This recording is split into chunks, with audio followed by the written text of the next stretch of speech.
आगे खान साहब तक पहुंचते हैं। इमरान खान आए भी थे आपके पास, आप भी गए थे। उनकी मुलाकात, उनकी शख्सियत से आप या मुतासिर हैं, क्या है, क्या पॉलिटिकल व्यूज़ रखते हैं, वो भी ज़रा सा बता दें। खान साहब से कैसी मुलाकात रही और क्या बोला? नादिर, ये तो आप जान लीजिए कि खैरपुर का हो और सियासत की शुद्बुद ना रखता क्योंकि खैरपुर सिटी तो 8 किलोमीटर और 10 किलोमीटर से ज़्यादा बड़ा नहीं है, नहीं, मगर शहर वो खैर रकबे के हिसाब से कराची से बड़ा है। रकबा उसका 3 घंटे भी आप सफ़र करते रहें खैरपुर ख़त्म नहीं होता। ठीक हो गया। हिंदुस्तान का बॉर्डर लगता है और कितना बड़ा अच्छा, जी हाँ जी। तो खैर पीर साहब पगारा का शहर है, गौस अली शाह साहब का शहर है, टाइम अली शाह साहब का शहर है, परवेज़ शाह साहब का शहर है, जावेद शाह साहब का शहर है, नफीसा शाह का शहर है। एक लंबी लिस्ट बनेगी। पीर साहब के दोनों बेटे, बड़े पीर साहब के दोनों बेटे बड़े सियासतदान, मंजूर वसान साहब का शहर है, नवाब वसान साहब का शहर है। एक लंबी लिस्ट बनती है जो पाकिस्तान में बड़े सियासतदान हो। तो शुद्ध मेरे अपने घर में मेरे ताया सियासतदान थे, मेरे वालिद सियासतदान। तो पाकिस्तान पीपल्स पार्टी से हमारे बड़ों का ताल्लुक़ रहा, बहुत मजबूत ताल्लुक़ रहा, अब भी है। सही। मेरे वालिद कायम अली शाह साहब और मेरे ताया एक अरसे तक गौस अली शाह साहब के साथ रहे। फिर जब मुस्लिम लीग के मसाइल हुए और गौस अली शाह साहब खुद मुल्क से बाहर तशरीफ़ ले गए तो पाकिस्तान पीपल्स पार्टी से उन्होंने अपना ताल्लुक़, और मजबूत लोग, मजबूत फैमिली। परवेज़ अली शाह साहब जिनका इंतकाल हुआ, वज़ीर भी थे और बहुत स्काउट के चीफ़ थे पाकिस्तान के, वो मेरे वालिद के बचपन के दोस्तों में से। तो मजमूई तौर पे सियासत की शुद्बुत और सियासत, मेरे बुज़ुर्ग थे चौधरी सी साजिद हुसैन ज़ैदी, सेनेटर थे वो पाकिस्तान मुस्लिम लीग फंक्शनल की तरफ से। तो बड़ी सतह पे भी शख्सियात हमारी फैमिली की गई। तो ये तो बात तय है कि थोड़ी बहुत तो समझ है कि सियासत क्या है। तो खान साहब की जहाँ तक बात है तो मैं आपसे खान के बारे में 2 जुमले ज़रूर कहूँगा। एक तो ये कि कायद आज़म मोहम्मद अली जिन्ना के बाद, जुल्फ़िकार अली भुट्टो के बाद पाकिस्तान को अगर कोई मजबूत नज़रियाती सियासतदान मिला है तो इमरान खान है। दूसरा जुमला मेरा ये है खान के हवाले से कि खान इस वक्त, इमरान खान कोई सियासी लीडर नहीं है बल्कि एक नज़रिया है। इमरान खान इस वक्त एक नज़रिया है। कैसे? वो पीटीआई की बात कम और करप्शन की बात, मेरिट की बात, आम आवाम के लिए एक कानून और खवास के लिए एक कानून, और गरीबों के लिए ये और अमीरों के लिए ये, तबक़ाती निज़ाम के ख़िलाफ़ बात करना।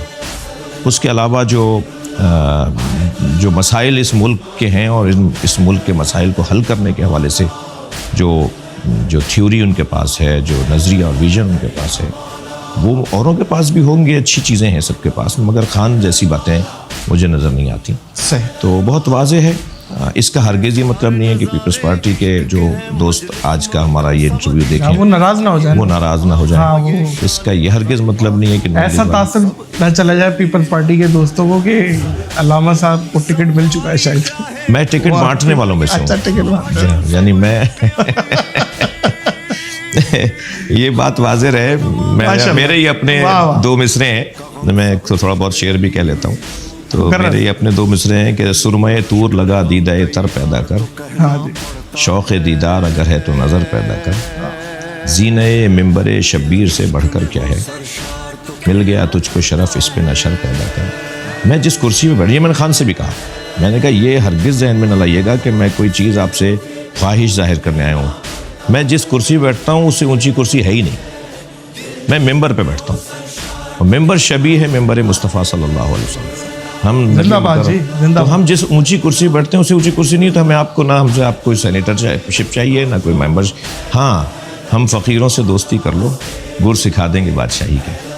हमारा तो ये है कि अगर मसलन मैंने खान को मौला अली का वो ख़त दिया जो हुक्मरानों के नाम मौला अली ने लिखा कि हाकिम को कैसा होना चाहिए। हम तो ये चाहते हैं पाकिस्तान अच्छा हो जाए। वल्लाह मैं शरई कसम खा रहा हूँ, गलत बयानी पे 3 रोज़े कफ़ारे के वाजिब हो जाएंगे मेरे पर। मैं शरई तौर पे, हम तसव्वुर भी नहीं कर सकते, खुलूस के साथ ज़रूरत भी नहीं है बताने की। जी बिल्कुल, कि हम ये चाहते हैं किसी तरह पाकिस्तान बेहतर हो जाए। सबसे ज़्यादा मसलकी बुनियाद पर अगर नुकसान हुआ है, अब तो बाद में तो सबका ही हुआ, शुरू में जब ये मसलकी फ़िरक़ावारियत शुरू हुई, सबसे ज़्यादा नुकसान तो मेरा हुआ, हमारा हुआ। हमारे डॉक्टर मारे गए, हमारे इंजीनियर मारे गए। तमाशा देखते रहे इस मुल्क के ज़िम्मेदार बैठे हुए। आज़ाद छोड़ दिया जुनूनियों को, آزاد چھوڑ دیا انہوں نے, جس کو چاہیں ماریں, جس کو چاہیں کافر و مشرک بول کے ختم کر دیں. کیا یہ طریقہ؟ یہ پاکستان ہے. یہی لوگ دبئی میں جا کے سیدھے ہو جاتے ہیں, یہی لوگ جا کے امریکہ میں سیدھے ہو جاتے ہیں, پاکستان میں آتے ہیں تو ایک دوسرے کو مارتے ہیں. تو اس ملک کو کون سنبھالے گا؟